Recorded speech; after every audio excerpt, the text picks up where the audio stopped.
How to find suggest your account settings on TikTok mobile. Hello guys, in today's video I'm gonna show you how to find suggest your account settings on TikTok mobile. First then open TikTok, and here you will find profile. Click on it and then click this storylines in the top corner, and then just click settings and privacy, and then click privacy, and here you will find it suggest your account to others. Just click on it, and as you see here you can manage suggest your account settings, and that's it. It's easy.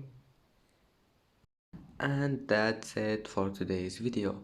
If you like this video, don't forget like and subscribe, and thank you for watching this video until the end, and see you in the next video.